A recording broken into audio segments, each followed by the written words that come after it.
kinds of great things with their pass rush. Right.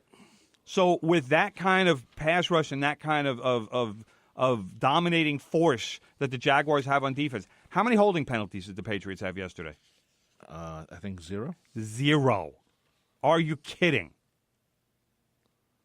With everything, every analyst and every person connected with football will always say you could have a holding penalty on every play of the game if you wanted to. Right. You're telling me the true. Patriots' offensive line was called for 0 holding penalties as often as they pass. That's a joke. I agree with that, but you're right about that. You're right. You could call a penalty. Ridiculous, absolutely ridiculous. No. And then you had the pass interference call late in the first half that gifted the Patriots a touchdown and made it 14-10 at the half. Right. So that made it a much closer game. There were things that you could point at, and you could say, "What's going on here?" But these are things that throughout the years have gone the Patriots' way, and this is why I think in New York we're waiting for Belichick to retire, we're waiting for Brady to retire, and we're waiting. Then after that all happens, the Patriots will go back to sucking like they did 20 years ago. They really were bad for such a long time. I agree with that. It really was. Look at this. My idiot friend Croce. You know nothing about football. Holding penalties come on running plays, not passing plays. Wrong, Croce. That's not wrong true. as usual. That's not true at all. Wrong. Even my brother knows this. Come on. Come on, Croce. Come up with something better. Anyway, we're going to take a break right now. The phone line is open, 516-572-7440. Maybe Croce wants to call in. I'm Rob Leonard. He is Tim Leonard. He doesn't want to call in. I'll crush him. Tim, your Twitter at what? At Real Tim Leonard. All hit music. For all those songs radio has forgotten about, join me, Big Ed, Mondays from 10 a.m. till noon for The Good Gold Show. We'll bring back all the great hits of the 50s, 60s, 70s, and more. The sounds of doo-wop to disco, all the Motown, soul, and great rock and roll. We'll even take your requests and dedications to The Good Gold Show. Music. On the voice of Nassau Community College, 90.3 WHPC, and streaming on the iHeartRadio app. Hi, this is the Donut Man, and I'm here to talk to you about donuts. Donuts. Sorry, Homer, not edible donuts. I'm talking about audible delights that'll satisfy your desire for hip-hop in its purest form. I'd sell my soul for a donut. As I was saying, Donuts on WHPC features MCs and producers from the golden ages to the underground back to present day here at Donuts. Yes, yes, oh God, yes! Glad I could win you over, Homer. And that's my cue to exit. Listen to Nassau Community College's Hip Hop Sovereign, Donuts, Wednesday nights at 9 p.m. on the voice of Nassau Community College, 90.3 WHPC.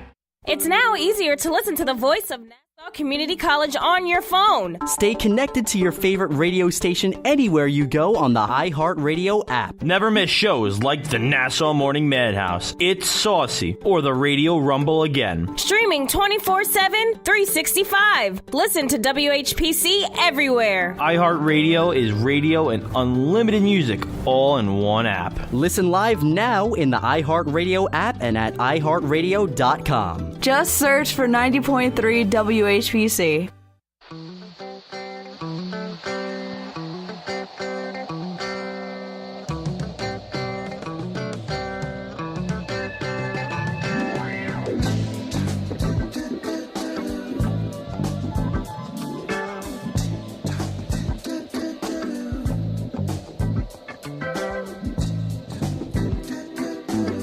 We're back here on From the Press Box. I'm going early with the Eagles, brother. That's why I'm playing Fly Like an Eagle by the Steve Miller Band. Now, are you calling them to win, or are you calling that against the spread? I don't Spread, the bet. spread- I don't the spread bet is spread. 5.5. I don't bet spread. It's a big okay? spread. I don't bet spread. So I you're bet on you're the calling team. for an Eagle victory. I'm calling for an Eagle victory. Wow, gutsy. I'll tell you why. My brother is gutsy. Because the Eagle, I mean, the Jaguars. I'm sorry, the Patriots had to come back against the Jaguars. Now, mind you, I think the Patriots are very good at coming back. They've done it. They proved it several times. No argument. But you can't always pull that out of your hat. So I'm going with the Eagles. I thought the Eagles. You said hat, right? I said hat. Just making sure. I have to say, I think the Eagles played a fantastic game yesterday. So They did. Hopefully they can continue that. And Nick Foles has something to prove because he's not going to be the quarterback next year. And Carson Wentz will be back. Right. This is his way of saying, you know what, NFL, I'm here. Well, Nick Foles, I don't know what Nick Foles' contract situation is. That I don't know either. But he might be there for a few weeks because Carson Wentz, I don't know how long it's going to take him to come back. I mean, he tore his ACL. He had reconstructive surgery and did that whole thing. Right. I saw him walking on the field, though, with a cane. He looked pretty good, actually. It's a year. That surgery is a year. Okay. and you might be able to accelerate it by a little bit, but if I'm an NFL quarterback, I want full recovery and full rehabilitation on that. Sure. And some people think that you can do that in 6 months, but you can't. All right? I've talked to surgeons about this. I've written stories about this. And you can, in theory, have a working knee in 6 months if you really rehab the heck out of it. But it takes a full year for the blood flow and for everything in the knee to get back to normal. Sure. And that is, I mean, if you're an NFL quarterback and you got 300-pound guys jumping on you and trying to like hurt you in a bad way, it's better to wait a little bit. Yeah. That so to me, maybe he is here next year. Well, but, you know. But no, Wentz will be back next season. But if he's ready to start the season, number one, I would be surprised, and number two, I would fear for his health. Because I think if he comes back that early, I think that he would have issues, and he could wind up either hurting the same knee again or hurting the other knee. Okay. So, by the way, brother, if you remember, beginning of the season, our fearless leader, President Trump, got on the NFL players because they were kneeling during the Star Spangled Banner. Yes. Anyway, those people have said that they would not watch football for the rest of some people said they would not watch football for the rest of the year. And that included the Super Bowl, to show hypocrites. I just heard that there's going to be a great Golden Girls marathon for these guys to watch. So if you're out there and you're one of those guys who said, I'm going to protest against the NFL, I'm not going to watch the Super Bowl. I mean, there's groups on Facebook. And I'm like, well, there's going to be a Golden Girls marathon, so just be ready for it. And when you're hanging out with Mike Pence will be watching that, and when you're hanging out with your boys at the house, and you say, "Oh, I can't watch the Super Bowl because I'm protesting," okay, And when you say, "Let's put on the Golden Girls," now the Golden Girls are a good show. You could put box pool together with Golden Girls. Yeah, say who says prune juice or who says age spots or if they're going to eat cheesecake or who says broken hip. Yeah. So, or will Blanche have a joke about sex? I mean, yeah. There you go. Just for those out there, those guys out there who... Which one was Blanche? Blanche was... Rue McClanahan? Yeah, Rue McClanahan. Okay, there you go. And Dorothy was... that was the little old one. No, B. Arthur. All right, I'm going to go with whatever you say. No, when I worked at I'm going to go with whatever you say because when I was a mass control operator and I used to do Wii for a while, you had to watch the Golden Girls. Some of it's funny. Man. It's funny. It's a funny show. It was on for 10 years. I mean, it's a successful show. It had to be good writing and funny, so people watched it. My favorite joke was that Stan couldn't count over 21. Okay, I don't know who Stan is. So. Stan is Dorothy's ex-husband. Okay, and she was always making jokes about him, and he couldn't count over 21 because of I won't point it out. I don't even know what that means. Well, but all right. Okay, let's not do visual jokes on the radio. Yeah, well, radio sometimes you need a visual joke to get away from the audio joke. Anyway, I think we covered. Well, we didn't really talk about the Pats game a lot. No, let's go back. We got plenty of football to talk about. Yeah, we could do. The Pats come back. Shockingly, but they came back. I had high hopes for the Jaguars in the first half until that referee-assisted touchdown near halftime, and I was hoping that Blake Bortles, as well as he played, I was hoping that he would continue that into the second half, but they didn't. And the defense, which is supposed to be one of the best in the NFL, allowed some Brady to do his thing, and the hand that Brady hurt supposedly during the week turned out to be more Patriot lies, and he was fine. He threw for 300 yards or something like that. So we have a phone call, brother. Who's this? Steve from Oceanside. Steve from Oceanside, good, a New York guy. Steve from Oceanside. Who are you picking for the Super Bowl before we start? Well, I would think New England wins, but I don't know that they're going to cover the spread. But I'm it's not a big number. Fan. It's a big number, Steve. 5.5 is not that big a number, but like Well, I said, it opened at I'm not a big 6.5. fan. They actually opened at 7. I heard. Really? Wow. I got a few things I wanted to say. The conspiracy theory really is pretty far-fetched because Goodell spent a lot of money to try and get Brady suspended for the plate game. I agree. I'm just having some fun with it. Yeah, no, I'm just letting you know that. That's a good point. That's actually a very good point. But, that could have been part of the conspiracy to make it look like he was trying to get rid of him. You can go all. You may very well be right, Rob, because the truth of the matter is they'd rather have New England in the Super Bowl than have Jacksonville in the Super Bowl. That's true. No, that's ratings, definitely. without a doubt. Yeah. And Nick Foles is under contract with the Eagles for next year, so he will be with them next year unless they can get a really high draft pick. This is good. I like informed. I liked informed listeners. Thanks, well done, Steve. Wait, then you're going to love this because to finish off, Blanche was Blanche Devereaux, but the best line in Golden Girls was when somebody called her Blanche Devereaux, and then the author said, "No, that's only how they pronounce it in limericks."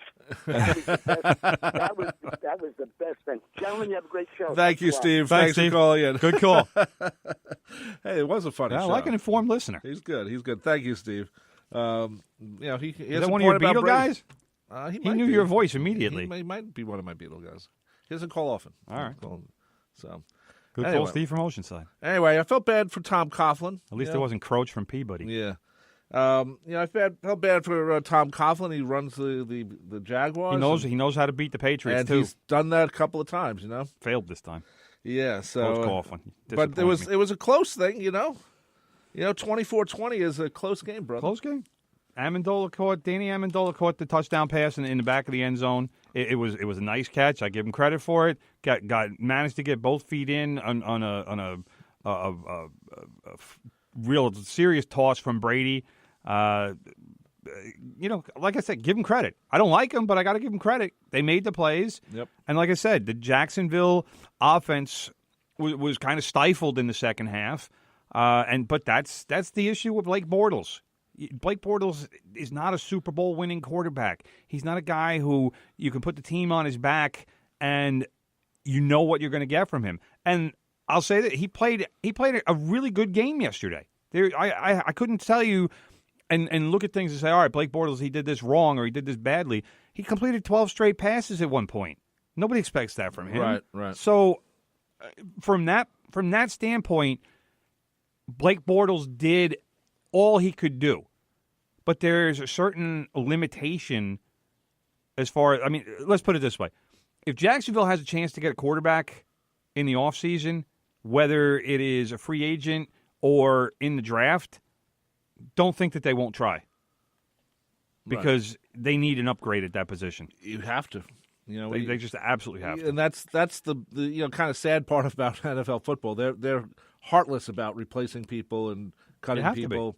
Professional sports. Yeah, I know, but it's always had a more of a heartless thing in the NFL because the way the contracts can be voided or ended very quickly. No, they're not. Only certain segments of them are guaranteed. Even when you hear about big free agent money being thrown around, typically less than half or maybe half of the money is guaranteed. Yeah, because you can't do that with players. Look at Odell Beckham Jr. He was when the season started. He was asking to be the highest paid player in the NFL, not the highest paid wide receiver, the highest paid player. Right. And then how many games into the season, screws up his ankle. He's out for the season. He needs surgery, and nobody's talking about him being the highest paid player in the league right now. No, that's not going to happen. So, and now the Giants are talking about bringing Eli back. Right. That's because of the possible, which it looks like a good thing. New head coach for the Giants might be announced maybe today, maybe tomorrow. It could be today. It might be announced right now. But our show going comes to be on Pat at 9, Shermer. And then the announcements come at 10 and 11. Yeah. So check your phones and check the internet. Probably around 11 or noon. I'm sure that'll be around when the Giants will be announcing that Pat Shermer is going to be their new head coach. Yeah, and he wants to keep Eli around from what he wants. Well, here's what I heard, and this is a little bit disturbing from the standpoint of the future and quarterbacks, but Josh Rosen is the kid from UCLA, and Sam Darnold